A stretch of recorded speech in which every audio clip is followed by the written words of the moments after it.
Brilliance Audio presents Twist of Faith by Ellen J. Green, performed by Angela Daw. The house was a mottled grey colour that reminded me of dead fish. Scaly paint peeled from the weathered clapboards. Shutters that looked like they might have been black at one time were now streaked and speckled, hanging at odd angles on rusted hinges. A tall, narrow, ugly house, built on top of a steep hill. The wind was blowing hard, and for a moment I imagined the concrete foundation splitting, the house lifting from its resting place and landing on top of me, as if it were my due. My feet were planted on the first of 18 stone steps leading to the front door. I glanced down, scanning the photograph again. The black and white Polaroid was grainy, but the house hadn't changed much. I wanted to go to the door and knock, but hesitated. What would I say if someone appeared?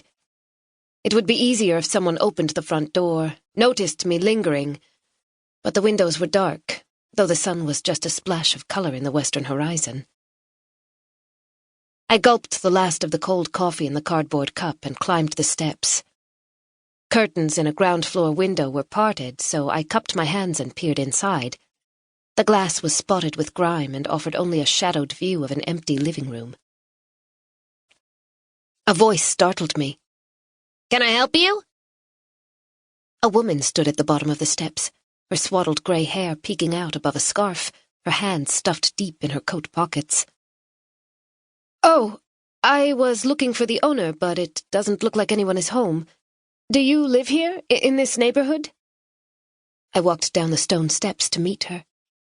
"I do, yes. And if you're going to wait for the owners, you better bring provisions. No one's living there now."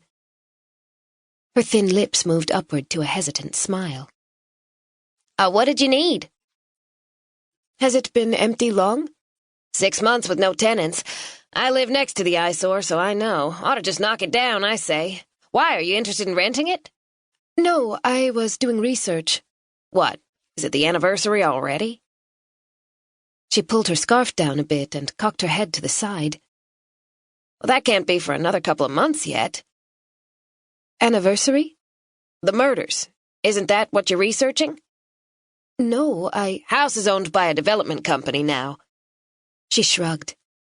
"I thought they'd tear it down, but they've been holding on to it. 5 years I've been dealing with this."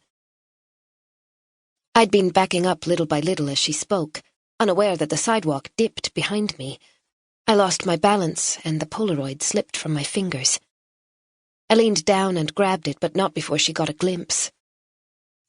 "Is that the house?" She took the black and white image from me and studied it.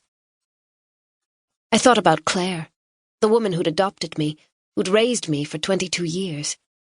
She'd always claimed to have no information about how I'd been found wrapped in a yellow blanket in the narthex of the Holy Saviour Catholic Church. Barely 6 weeks old, she said. Though I'd begged for more details, clues, information, she'd insisted there weren't any. I suspected this wasn't the truth, because I had memories, unformed fragments punctuated by vivid recollections that didn't jibe with her version.